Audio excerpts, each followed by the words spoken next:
सत्ता अब quarterly test देने लगी है। 100 दिन कैसे रहे बताने लगी है। खुद का रिपोर्ट कार्ड बनाना सवालों में आ सकता है, लेकिन हमें यह नहीं भूलना चाहिए कि सत्ता के साथ विपक्ष भी 100 दिन पूरा करता है। तो चलिए आज कोशिश करते हैं कुछ पैमानों पर इनका रिपोर्ट कार्ड बनाने की। नमस्कार, आप देख रहे हैं प्रश्नकाल, आपके साथ मैं हूं स्वप्न। देखिए, जब पहली मोदी सरकार आई और फिर मोदी 2.0, तो आज पहला सवाल तो यही है कि जो बदला उस हालात में सत्ता 3.0 में आकर कितनी बदली। देखने में लगता है कि मोदी का अंदाज बिल्कुल नहीं बदला है, लेकिन विपक्ष के तेवर बदल गए हैं। आप कह सकते हैं कि सरकार के पहले 100 दिन राहत भरे रहे हैं और सरकार अपने लक्ष्य को हासिल करती दिखी है, पर यह भी नहीं भूलना चाहिए कि मजबूत विपक्ष का असर भी दिखा है। सरकार कुछ कदमों पर पीछे हटी। अब आइए विपक्ष पर। विपक्ष सदन में जितना एक्टिव दिखा, इतना सड़कों पर नहीं। अब उठाते हैं घटनाएं। सत्ता पक्ष कोलकाता कांड पर जितना एग्रेसिव था, उसी वक्त विपक्ष असहज रहा, पर अन्य राज्य जहां बीजेपी की सरकार है उस पर एग्रेसिव होता दिखा। सरकार अब भी मणिपुर पर बैकफुट पर है और कांग्रेस राहुल के अपमान पर फ्रंट फुट पर, लेकिन देश की घटनाओं पर पीसी से ज्यादा कुछ नहीं। ऐसे में आज कोशिश करते हैं 100 दिन का रिपोर्ट कार्ड दोनों का बनाने की। मेरे साथ जो गेस्ट जुड़ रहे हैं, आपको इंट्रोड्यूस करवाता हूं। मेरे साथ राधेश्याम भारती जी हैं, राजनीतिक विश्लेषक हैं। राधेश्याम जी, स्वागत है आपका समाचार प्लस पर। कुछ ही देर में कांग्रेस और बीजेपी के गेस्ट भी मेरे साथ जुड़ेंगे। राधेश्याम जी, मेरा ऐसा मानना है कि अगर भाई हमारे संविधान ने दो चीजें हमें दी हैं, एक सत्ता और एक विपक्ष। अगर एक भी पक्ष अपना 100 दिन का रिपोर्ट कार्ड बताना चाहता है तो दूसरे पक्ष का रिपोर्ट कार्ड भी साथ ही साथ बनना चाहिए। क्या लगता है आपको, इस 100 दिन के रिपोर्ट कार्ड में आप सत्ता को कहां देखते हैं और विपक्ष को कहां देखते हैं?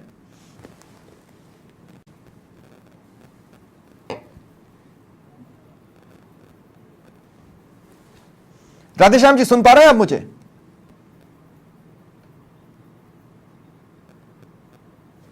राधेश्याम भारती जी, मेरी आवाज मिल रही है?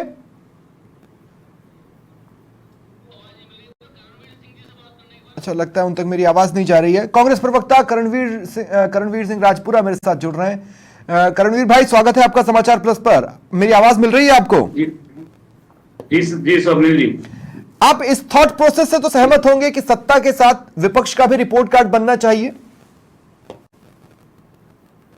बिल्कुल, जो चुने हुए जनप्रतिनिधि है उनकी जिम्मेदारी तो तय होनी चाहिए, है ना। मैं करणवीर भाई आपसे पूछ रहा हूं, आपका सबसे बड़ा दायित्व तो यही था कि आप सत्ता पक्ष पर नजर रखें। इन 100 दिनों को कांग्रेस किस नजर से देखती है या विपक्ष किस नजर से देख रहा है? स्वप्निल जी, ये मोदी 3.0 के ये 100 दिन अस्थिरता, अनिर्णय और अपरिपक्वता के सिंबल रहे हैं। कहीं भी सरकार एक कहते हैं ना कि एक प्रभावी रूप से जनता के बेहतरी के लिए नहीं दे पाई है। चाहे वो लिटरल एंट्री का मामला हो, चाहे वो प्रसारण विधेयक की बात हो, चाहे एनपीएस यूपीएस की बात हो, तमाम तरह के मामले ऐसे रहे जहां सरकार को यूटर्न लेना पड़ा है। और वो इस सरकार की अपरिपक्वता, अस्थिरता को दिखाता है कि उन्होंने बिना किसी तैयारी के इन पे कहीं ना कहीं सरकार को बैकफुट पे आना पड़ा। इनके हमारे पास जी राधेश्याम जी, अब आपकी आवाज मुझे मिल रही है। मैं कुछ ही पलों में आपके पास आता हूं। हाँ करणवीर भाई। स्वप्निल जी, इनको करना तो ये चाहिए था कि अव्यवस्था हमारी टूटी पड़ी है, देश की आय की असमानता से लगातार देश की जनता जूझ रही है। बेरोजगारी, मुद्रास्फीति, महिला सुरक्षा, इन पे इन्होंने कोई योजना नहीं बनाई। तो ऑल ओवर ये 100 दिनों का जो कार्यकाल था, ये कहने को तो भारतीय जनता पार्टी 30 लाख करोड़ का दावा करती है, 15 लाख करोड़ का दावा करती है, परंतु ये कहीं ना कहीं धरातल पे नदारद रहा। जहां पर ये देश के अंदर है, मणिपुर के लिए मैं बोलने के लिए तैयार नहीं है आज भी देश के प्रधानमंत्री। ये मैंने ओपनिंग में बोला है, ये करणवीर भाई मैंने ओपनिंग में बोला है, लेकिन मैं ये कह रहा हूं कि इसी पीरियड में देखिए, जैसे राजस्थान के लिहाज से बोलूं तो कुछ नहीं तो ईआरसीपी पर एक ही कदम सही आगे तो बढ़े। यमुना जल समझौते पर एक ही कदम, नहीं सुनिए तो सही करणवीर भाई, मैंने सुना आपको, मेरी बात भी सुनिए। मैं कह रहा हूं यमुना जल समझौते पर एक ही कदम सही, लेकिन कुछ तो आगे बढ़ा, मामला आगे तो सरका।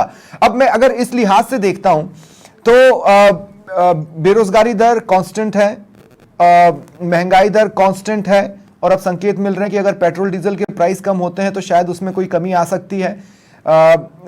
विदेशी मोर्चे पर हमारी डिप्लोमेसी फेल नहीं हुई है, और मतलब जिन 100 दिनों पर कसना चाहिए उस पर तो ठीक ठाक दिख रहा है सब कुछ। स्वप्निल जी, आपके जो आंकड़े वो दुरुस्त कर देता हूँ। वैश्विक निवेश के एफडीआई के अंदर 43% की गिरावट आई है। आप कैसे कह सकते हैं कि एफडीआई के मामले में स्थिरता है? बिल्कुल, आप रुपए की वैश्विक स्थिति के बारे में भी आप जानते हैं। तो ये मोटा मोटे देखा जाए, रेलवे की स्थिति आप देख लीजिए, 100 दिनों के अंदर 38 दुर्घटनाएं, 21 की मौत, 112 लोग घायल हो चुके हैं। देश की जो रीढ़ की हड्डी है परिवहन की, नहीं, पहली बात तो ये कि इनमें से अधिकतर को आप एक्सीडेंट मत बोलिए, इनमें से अधिकतर को आप एक्सीडेंट मत बोलिए, इनमें से अधिकतर तो वो थे जो कि साजिश के तहत हुए हैं। आप भी जानते हैं राजस्थान में भी घटनाएं हुई और वो हुआ, साजिश को हमें थोड़ा सा अलग रखना होगा। इन साजिशों को डिकोड करना भी सरकार का ही दायित्व है। स्वप्निल जी, उससे आप हाँ 100 दिन के कार्यकाल के ही अंदर आती है सब चीजें। ठीक है। मैं अटल खंडेलवाल भी मेरे साथ जुड़ चुके हैं, बीजेपी प्रवक्ता हैं। स्वागत है अटल भाई आपका भी। अटल भाई, मैं आपसे ये सवाल लेना चाह रहा था कि आपने जितनी गारंटियां दी थी, आपने जो 100 दिन का लक्ष्य रखा उस पर तो आप ठीक ठाक गति से आगे बढ़ते दिख रहे हैं, लेकिन जो गारंटियां दी थी मोदी की गारंटी नाम से, उस पर कितने कदम चल पाए आप?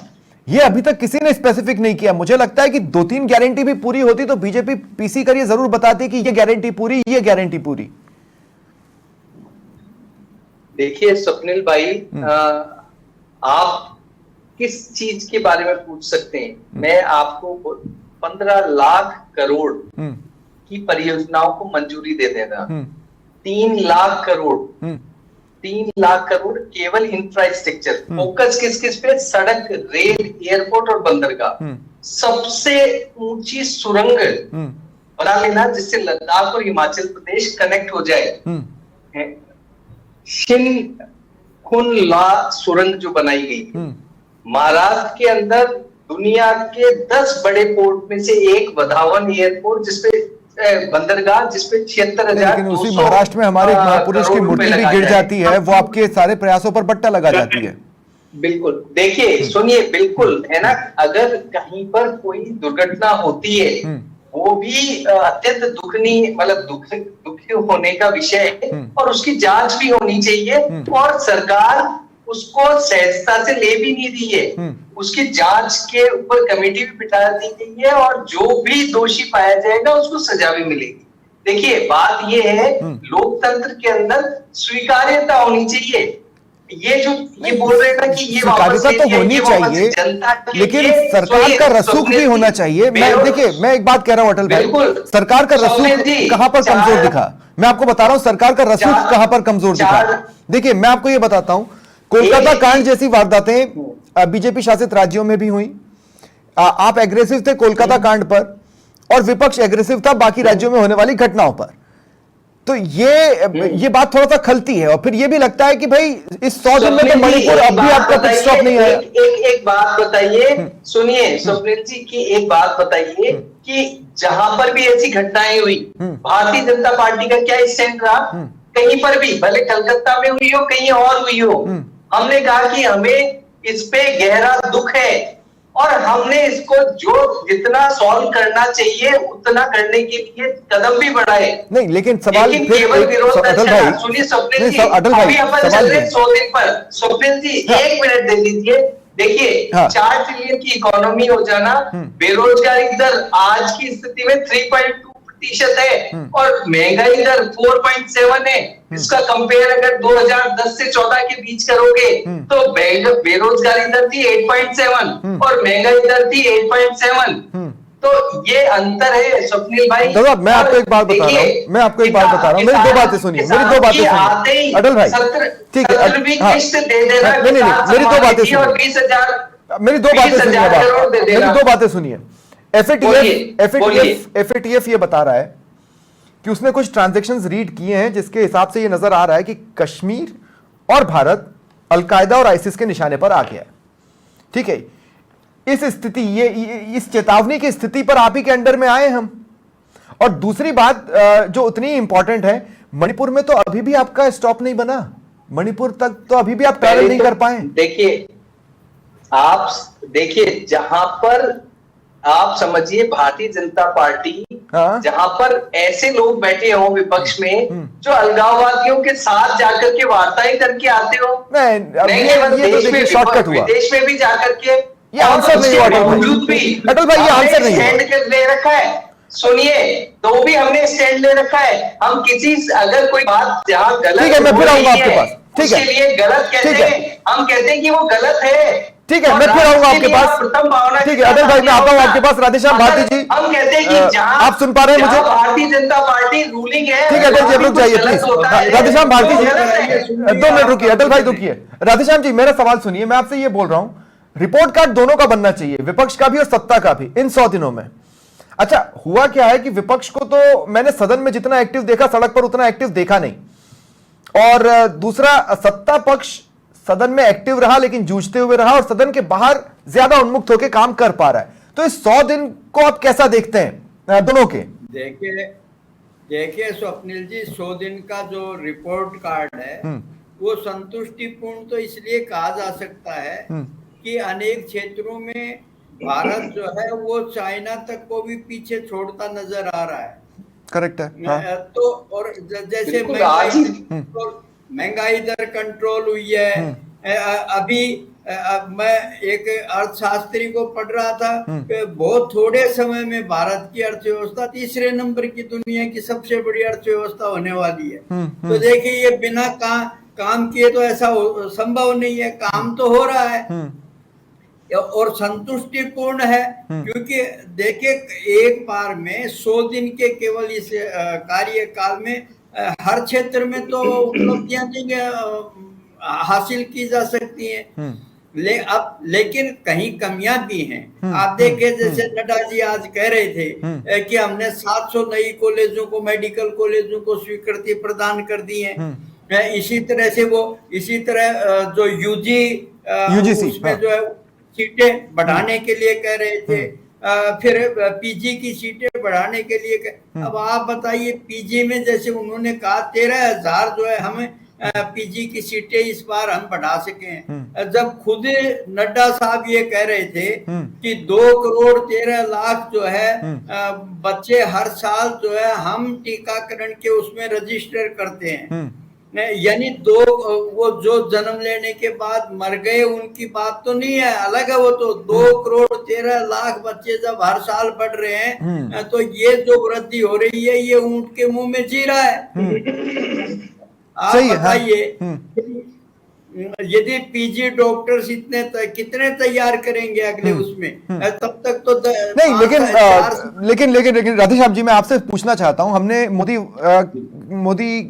का उद्भव देखा, हमने उदय होते देखा 2014 में, उस समय फिर 2019 और अब 2024 में क्या वर्किंग स्टाइल बदली है पहले 100 दिन? क्योंकि आप याद कीजिए पहले 100 दिन उन दोनों समयों के और इस 100 दिन में ऐसा लगता है कि इस बार सोच समझकर रणनीति के साथ आगे बढ़ा जा रहा है और इस पर भी फोकस है कि कांग्रेस के मुद्दों को कैसे कैप्चर किया जाए। देखिए स्वप्निल जी, निश्चित रूप से जैसे एक बड़ा काम आज नड्डा जी कह रहे थे, 70 साल से ऊपर का आयुष्मान भारत का जो इन्होंने जो संकल्प जताया कि 70 वर्ष से ऊपर के भी सभी जाति वर्ग के लोगों को इसमें सम्मिलित किया जाएगा, तो ये दुनिया का सबसे बड़ा नेटवर्क है। आप देखिए इसी तरह से जैसे उन्होंने जो डिजिटल इसको बनाने की, टीकाकरण वाले इस पूरे सिस्टम को जो बात कही गई, तो ये भी एक बहुत बड़ी बात है, एक नई शुरुआत है कि हम किस तरह से अपनी जो है व्यवस्थाओं को टेक्नोलॉजी के साथ अपडेट करते हैं। ये एक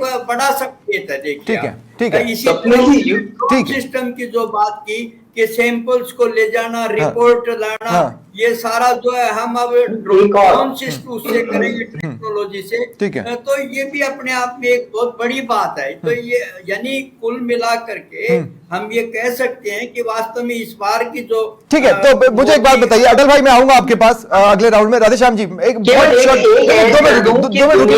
सबसे बड़ा यूपीआई सिस्टम है ना, ठीक है, वो भी भारत ने बना रखा है। ठीक है 2 मिनट रुकिए अटल जी रुकिए। राधेश्याम जी एक बहुत शॉर्ट में मुझे एक बात बताइए, 100 दिन सुनिए तो सही राधेश्याम जी, मैं आपसे ये बोल रहा हूं, अगर सत्ता पक्ष के 100 दिन को रेट करना है 100 मार्क्स में, तो आप क्या देख रहे हैं? मतलब पासिंग मार्क्स है, मेरिट में है, या फ्लाइंग कलर्स है 90-90 के ऊपर, क्या है? देखिए देखिए, जैसे पहले कभी शुरुआत नहीं हुई, जो है प्राकृतिक खेती की बहुत बड़े पैमाने पर बात मैं सुन रहा हूँ, मैं देख रहा हूँ। अब हर स्टेट में, हिमाचल प्रदेश में बहुत बड़े पैमाने पर प्राकृतिक खेती किसानों ने शुरू की है। ठीक है। गुजरात में बहुत कम से कम 10 लाख किसान प्राकृतिक खेती जो है इंप्रेसिव है। मतलब फर्स्ट डिवीजन तो हम कह सकते हैं, फर्स्ट डिवीजन तो कह सकते हैं इस 100 दिन को। यानी मैं ये कह रहा हूँ कि ये किसके लिए है? ये भारत के 140 करोड़ लोगों के लिए ऐसा हो रहा है। ठीक है। प्राकृतिक खेती यदि होगी तो निश्चित। ठीक है, अब मैं सेकंड राउंड पे जा रहा हूँ राधेश्याम जी, सेकंड राउंड पे जा रहा हूं। और करणवीर जी और अटल भाई, आप दोनों को मैं एक बात क्लियर कर दूं कि अब मैं आप दोनों को क्रिटिसाइज करने वाला हूं। ठीक है, मतलब अब मेरे सवाल सीधे आपसे जुड़े होंगे और आपको सिर्फ अपना जवाब देना है। ये ग्राउंड वर्क लेकर हम चल रहे हैं। करणवीर भाई, सबसे पहले मैं आपके पास आ रहा हूं। ठीक है करणवीर भाई, देखिए हुआ क्या है कि जब हमने विपक्ष को देखा तो लोकसभा और राज्यसभा में तो विपक्ष जमकर गरजा, सड़क पर उतना एक्टिव नजर नहीं आया। अब मैं आपको बताता हूं, आप राजस्थान में ही देख लें, दो जो सबसे बड़े प्रदर्शन आपने किए, या तो वो राहुल गांधी के अपमान पर रहे, या फिर ईडी मतलब वही जो आपके नेताओं पर कार्रवाइयां हो रही है उसको लेकर रहे। जनता के मुद्दों पर आपने उतना बड़ा कोई प्रदर्शन किया नहीं, तो आपका रिपोर्ट कार्ड तो यहां इसी बेसिस में कमजोर हो जाता है। तो अपने जी, शायद आपको सूचना नहीं मिली, कांग्रेस ने महंगाई के मुद्दे पे, सिलेंडर, डीजल, पेट्रोल की कीमतों को लेके और इन तमाम तरह के ब्लॉक स्तर पर भी आंदोलन किए हैं। ब्लॉक स्तर की बात नहीं कर रहा हूं मैं, पूरी कांग्रेस ने दम किसमें लगाया? पूरी कांग्रेस ने दम लगाया राहुल के मुद्दे पर, पूरी कांग्रेस ने। मतलब टीकाराम जूली भी आ जाएंगे, प्रभारी भी आ जाएंगे, सचिन पायलट भी आ जाएंगे, डोटासरा भी आ जाएंगे। ऐसा दम लगाना, ये होता है जनता के लिए दम लगाना। असंसदीय व्यवहार अगर होता है, एलओपी का अपमान होता है, तो देश की जनता कहां अपमान है? ये देश के चुने कीजिए, बिल्कुल कीजिए। मैं कह रहा हूं राहुल के अपमान पर आप जंग छेड़ दीजिए, लेकिन जनता की मुसीबतों पर भी तो वैसी ही जंग छेड़िए ना। उधर छद्म युद्ध पर क्यों आ जाते हैं? उधर गुरिल्ला युद्ध क्यों करने लगते हैं कि हम छोटे छोटे ब्लॉक्स में जाएंगे और युद्ध करेंगे? कांग्रेस ने अतिवृष्टि को लेकर भी चिंता व्यक्त की है, आंदोलन किए हैं, बयानबाजी हुई है, सरकार को बताया है कि गिरदावरी होनी चाहिए किसानों को। जिस तरह से अतिवृष्टि का शिकार है किसान, तो उनकी देखरेख के लिए प्रयास किए। देखिए मेरी बात को समझिए, ये सब गुरिल्ला युद्ध की श्रेणी में आते हैं। एक एक ब्लॉक में, एक एक जिले में आपने एक एक प्रदर्शन कर लिया, अलग चीज है। मैं कह रहा हूं कांग्रेस ने सामूहिक ताकत जो लगाई राहुल के मुद्दे पर, वो सामूहिक ताकत किसी मुद्दे पर नहीं लगाई। क्यों लगाई? लिटरल एंट्री था, वो देशव्यापी मुद्दा था, उस पर सरकार को यूटर्न लेना पड़ा, उसको ठंडे बस्ते में डालना पड़ा। उसके लिए आपने, अच्छा दो सेकंड, ये लेटरल वाले मुद्दे पर मैं आपसे एक सवाल पूछता हूं। एक बड़ा आंदोलन जो देश के किसी भी हिस्से में आपने किया हो, आंदोलन जिसमें सब पहुंचे हो, राहुल गांधी, खड़गे वगैरह सब, इस लेटरल वाले मुद्दे पर हर स्टेट ने इस पे विरोध किया था, बकायदा प्रदर्शन हुए थे, कलेक्ट्रेट पे धरने हुए थे। छोटे प्रदर्शन से मैं कहां मना कर रहा हूं करणवीर भाई, मैं बात कर रहा हूं कांग्रेस की ताकत की। समझिए ना, इसमें डिफरेंस है। कांग्रेस की ताकत और जिला इकाइयों की ताकत में बहुत डिफरेंस है। कांग्रेस एक राष्ट्रीय दल है, राष्ट्रीय दल है। कांग्रेस ने अपने जैसे ब्लॉक इकाई हो, जिला इकाई हो, स्टेट इकाई हो, और दिल्ली के अंदर हो, मोर्चों के प्रदर्शन हो, सभी तरह के अलग अलग। राहुल गांधी किस प्रदर्शन में थे? खड़गे साहब किस प्रदर्शन में थे लेटरल एंट्री वाले पर? राहुल गांधी और खड़गे साहब किस प्रदर्शन में थे लेटरल एंट्री वाले मुद्दे पर? चाहे वन नेशन वन इलेक्शन की बात हो, उसमें भी कांग्रेस ने अपनी राय व्यक्त की है। शुरुआत में कहा करणवीर भाई, मैं कहां मना कर रहा हूं के स्थान पे केस करने की बात, ठीक है। मैं एक बात क्लियर कर दूं, अटल जी मैं आप ही के पास आ रहा हूं, मैं एक बात क्लियर कर दूं। मैंने शुरुआत में भी ये बात कही थी कि सदन में जितने एक्टिव थे उसके अलावा प्रेस वार्ताओं से काम चलाया गया। बड़ा आंदोलन कुछ खास मुद्दों पर ही कांग्रेस करती नजर आई, उनके रिपोर्ट कार्ड में इस पॉइंट को शुमार होना चाहिए। अटल जी अब आपके क्रिटिसिज्म का वक्त है। मैं आपसे ये कह रहा हूं, मोदी 1, मोदी 2 पॉइंट, नहीं दूसरे पे छोड़ देना। नहीं सुनिए ना, एक सेकंड तो स्वप्निल जी आप देंगे, ये लेटरल एंट्री की बार बार बात कर रहे हैं। कि दारुल इस्लाम कौन था? कांग्रेस का राज्यसभा मेंबर, जिसके पास कोई डिग्री नहीं होती हुई भी उसको हाईकोर्ट में जज बना दिया, और उसके बाद में रिटायर हुआ, हाँ, सुनिए। रिटायर होने के ठीक है। बाद संशोधन करके सुप्रीम कोर्ट का जज बना अब दिया। सुनिए, अब सुनिए, और वो अब सुनिए, अब सुनिए, मिश्रा, मेरी बात सुनिए। जगन्नाथ मिश्रा का भ्रष्टाचार का केस खत्म करके अरे मेरी और बात तो इस्तीफा दे सुनिए, दिया। मेरी बात तो सुनिए अटल भाई, ये मैं सब आपसे ये कह रहा हूं, कांग्रेस वालों ने किए। अरे और सुनिए, आज आप उनके आप लोगों विपक्ष से के दबाव में अब नजर आने लगे अटल जी। सेटल अब सुनिए मेरी बात, अब किसका? आप लोग विपक्ष के दबाव में नजर आने लगे हैं, जैसा कि पहले 2 कार्यकाल में नजर नहीं आते थे। सबूत नंबर 1, वक्फ वाले उस पर आपका कदम वापस खींचना। सबूत नंबर 2, लेटरल एंट्री को वापस लेना। सबूत नंबर 3, आप हाईकोर्ट सुप्रीम कोर्ट के एक आदेश के बाद तुरंत प्रेस वार्ता करिए, बताना कि क्रीमी लेयर को हम नहीं छेड़ने वाले हैं। आप समझ रहे हैं मेरी बात? इस पर आप पहले से थोड़ा कमजोर नजर आ रहे हैं। आप एक मिनट स्वप्निल जी, आप लोकतंत्र पे आपका विश्वास है? सभी का है, किसका नहीं है लोकतंत्र क्या बताइए। होता है, क्या मीनिंग होता है लोकतंत्र का? जनता के लिए कार्य करना। यदि जनता की तरफ से अगर विपक्ष ने कोई किसी चीज के लिए हमें कहा है तो हम उस चीज की समीक्षा कराएं। भले वो अरे पर आपकी समीक्षा की गति बढ़ गई है विपक्ष के दबाव में। देखिए अटल भाई, हमारे सुनिए, हाँ। हमारे हिसाब से देखिए, जो चीजें जो हाँ। आप बोल रहे हो हाँ। उसमें 2 वक्फ और लेटरल एंट्री, हाँ। उसका आज भी हम कहते हैं कि वो ठीक ठीक है। है, उसमें कोई गड़बड़ नहीं कर रहे नहीं, आपको बदलाव नजर नहीं आ रहा अटल भाई, आपको बदलाव नजर नहीं आ रहा अटल भाई, आपको बदलाव नजर नहीं आ रहा। मैं आपको बदलाव बताता हूँ अटल भाई, आपको बदलाव नजर नहीं आ रहा, मैं आपको बदलाव बताता हूं। देखिए बदलाव ये है कि 370 हटना चाहिए था। सुनिए मेरी बात, सुनिए मेरी बात सुनिए, मैं कह रहा हूं 370 हटना चाहिए था, ठीक है। मैं इस कदम को अप्रिशिएट करता हूं, लेकिन 370 हटने के वक्त भी तो कुछ लोगों का मूड विपक्ष बता रहा था, आपने नहीं सुना। किसान आंदोलन हो गया, आपने नहीं सुना, आप समीक्षा करते रहे। अब आपकी समीक्षाएं 24 घंटे में हो जा रही हैं। कितने समय तक हम 370 पे लोगों की, अरे भाई, मैं आपसे ये बोल रहा हूं, अब आपकी समीक्षाएं अगर 24 घंटे में हो जा रही है तो चीजें तो बदली है ना और अटल जी। एक जगह देखिए, एक प्रोसेस होता है स्वप्निल जी, हाँ। एक झटके में आप हम पर पहले ही आप लोग निरंकुशता की बात करते हो। अरे भाई, मैं आपसे ये कह रहा हूं कि आपकी समीक्षाएं अगर जल्दी होने लगी हैं, अगर आपकी समीक्षाएं जल्दी होने लगी हैं तो विपक्ष का दबाव तो है आप पर। अब देखिए, पहले नहीं था, कभी भी नहीं। विपक्ष का क्या दबाव होगा? विपक्ष क्या है? विपक्ष तो सत्ता चाहता है, बस उनका कोई है ही नहीं, कुछ मीनिंग ही नहीं। पूरी की पूरी सत्ता भारत की तो इन्हीं लोगों के पास थी, ठीक है, ये चली गई। ठीक है, उसको ये ठीक है। राधेश्याम भारती जी, एक बार फिर मैं आपके पास आ रहा हूं। हर जगह उनको राधेश्याम भारती जी, जब हमने कांग्रेस और बीजेपी दोनों को क्रिटिसाइज कर जानने की कोशिश की तो वो क्या कुछ रहा वो आपने सुना। अब मैं आपसे ये बोलता हूं, विपक्ष का भी रिपोर्ट कार्ड 100 दिन का बनाइए, क्या नजर आता है आपको? क्या विपक्ष, जो विपक्ष का धर्म है, उस पर पूरी तरह खरा उतरता दिखा इन 100 दिनों में? देखिए स्वप्निल जी, अब आवाज तो उठाई है, भाई सदन में आवाज उठाई है और बड़ी मजबूती के साथ आवाज उठाई है। ये भी हम इसको कैसे नकार सकते हैं, सरकार पे पूरा दबाव बनाया है। लेकिन देखिए, आज मैं एक इस पे जरूर बोलना चाहूंगा कि जैसे नड्डा जी ने 100 दिन का रिपोर्ट कार्ड पेश करते करते पॉलिटिकल बना दिया उसको। कैसे बना दिया? उन्होंने कहा पिछली सरकारों की तरह नहीं, हमने संस्कृति को बदला है। आप बताइए कि जब जिस देश ने 1974 में कब परमाणु विस्फोट कर दिया था, कितना इनोवेटिव पहले की सरकारें भी रही है। कहा दुनिया का सबसे प्रसिद्ध पेटेंट टैंक, उससे हमारे भारत के स्वदेशी विजयंत टैंक ने लड़ाइयां लड़ी है। तो देखे, ये कहना या वो रिपोर्ट कार्ड पेश करें, उनका धर्म है, क्योंकि कैबिनेट के मंत्री हैं, जिम्मेदार आदमी है। लेकिन उस रिपोर्ट कार्ड को पॉलिटिकल बनाना, नहीं तो राधेश्याम जी, मैं आपसे एक बात कहता हूं, चूंकि मैं विपक्ष का भी रिपोर्ट कार्ड बना रहा हूं। पहले सेगमेंट में हमने सत्ता का रिपोर्ट कार्ड बनाया, सेकंड सेगमेंट में मैं आपको ये बता रहा हूं, जैसे राजस्थान में आप कह रहे हो महिलाओं पर क्राइम बढ़ रहा है, आप कह रहे हो दलितों पर अत्याचार बढ़ रहा है, कुछ सांप्रदायिक तनाव की घटनाएं यहां जगह जगह पर हुई।